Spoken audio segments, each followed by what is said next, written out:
Welcome to Conscious TV with Tom and Ramon. We are doing our first live show tonight, so Yay! there we go. We're going to start taking calls here in about 15 minutes. We want to go over a few things first. Want to remind everybody to check out our website. That's conscious-tv.com. Quite a few things going on there. My rice experiment is changing quite significantly, so that's something that you'll want to check out. Let's see. Also, we do this out of our own pockets, and we take donations, so there's a donate tab there also. Let's see. What do you got, Ramon? Well, first and foremost, Tom, Happy New Year. Oh, yes. Happy New Year. Yeah, Happy New Year. It's the 6th for me and the 5th for you guys on that side of the planet. Well, if you want to listen by cell phone, you can call in to 712-432-0075, access code 652957. One more time, that's 712-432-0075, 652957. You won't be able to talk to us by using this, but you'll be able to go out shopping and still listen to us on the cell phone.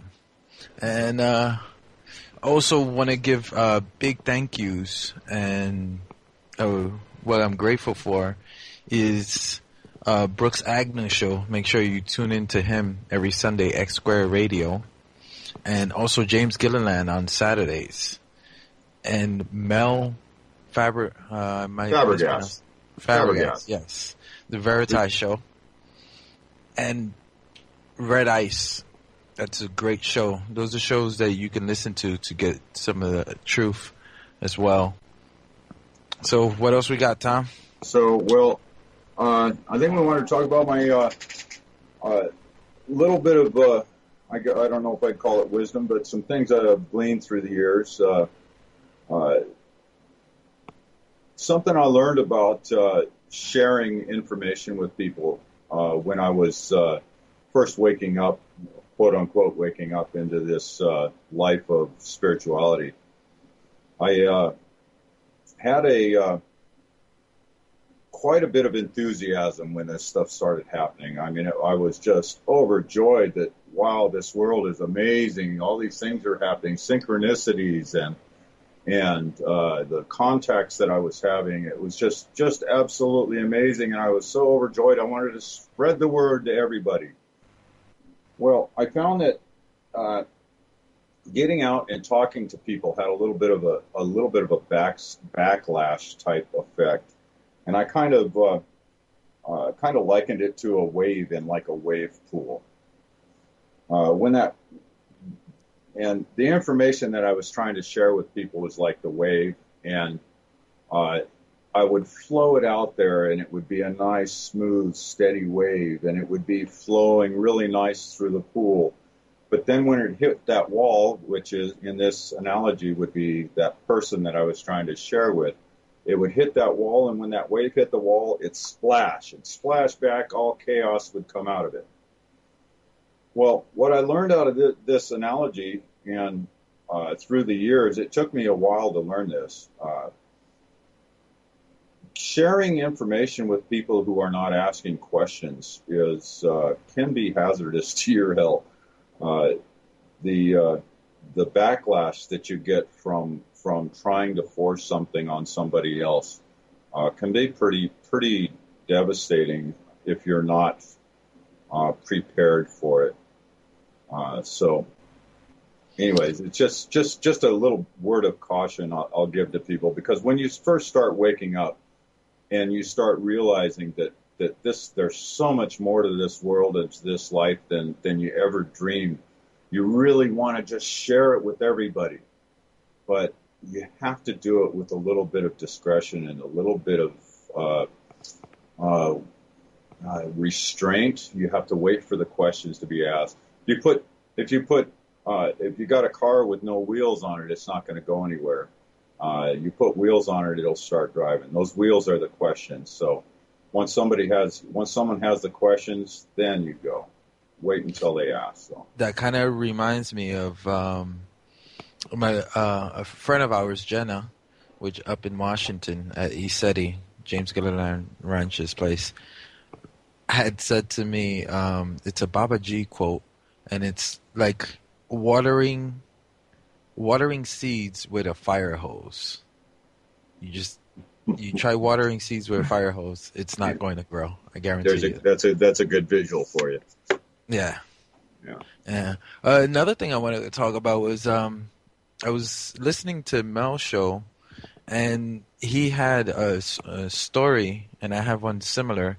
It's basically when I was what was it, 6th grade, late 80s. Was about to graduate and go into junior high school, and I had a teacher who said, you and one other person are not going to make it past 18, 19 at the most I give you guys.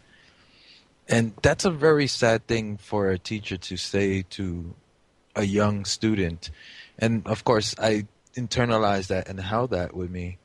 And I did, get in trouble in my late teens. But I held that with me, and I was like, no, I'm not going down this path. And, soon I'll be 35 in a couple of weeks, and it goes to show you that you really need to hold on to your dreams and what you want to do and make and create your own life. Don't wait for somebody else to create your life. And there's so much going on right now as far as the creative process that each of us has, the creative abilities that each of us possess.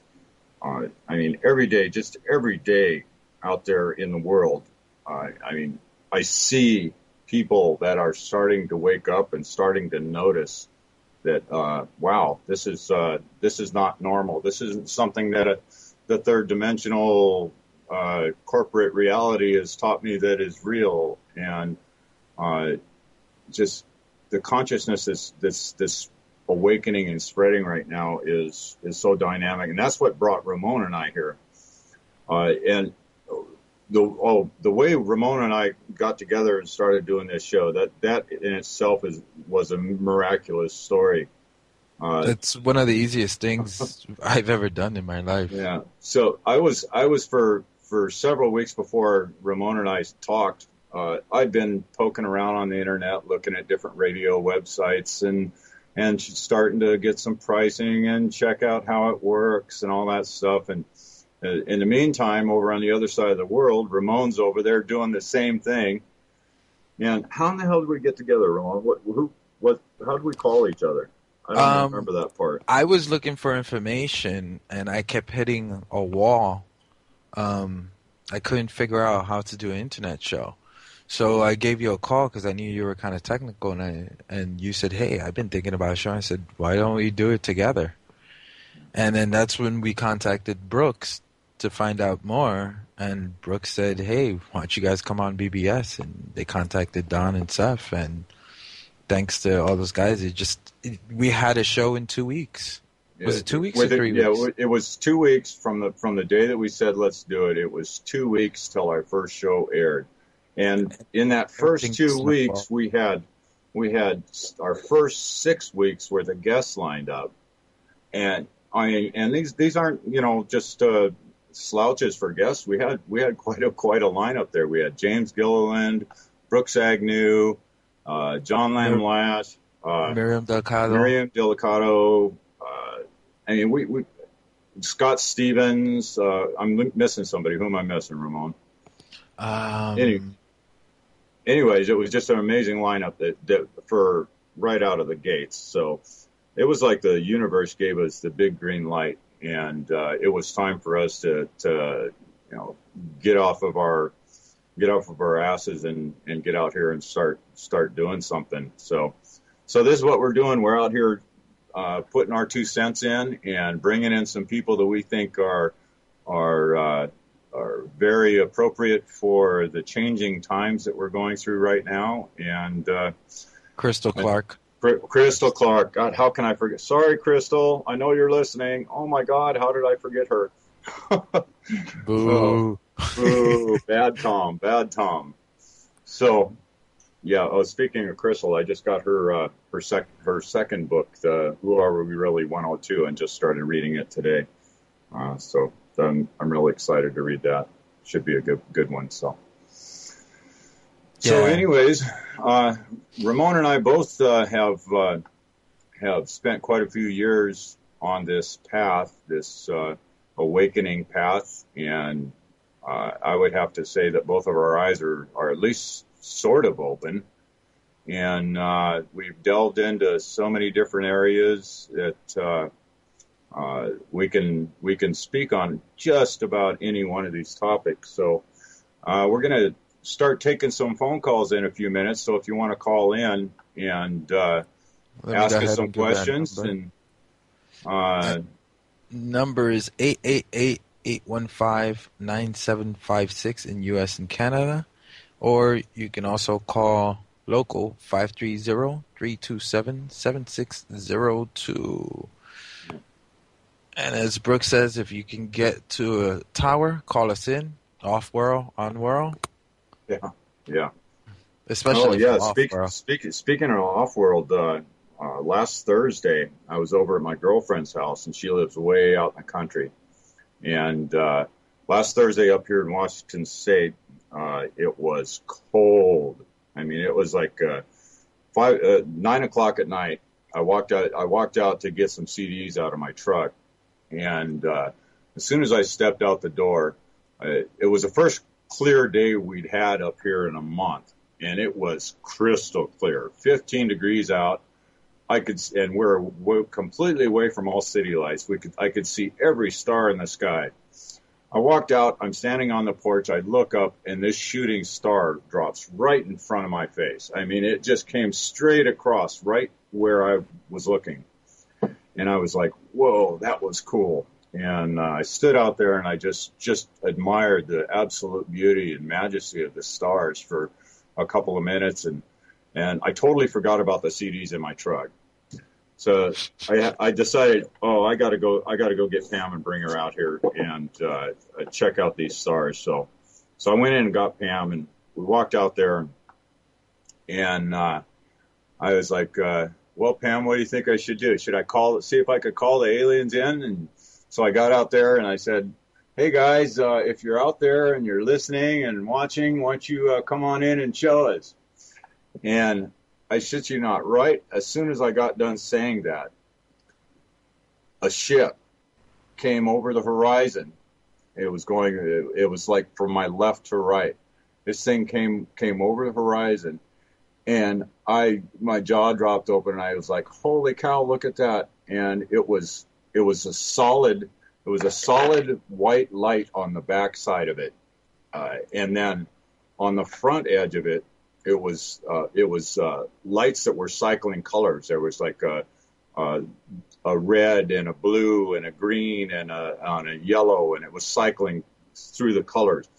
And this thing just went across the sky, and it was going way faster than any jet that ever flies through there.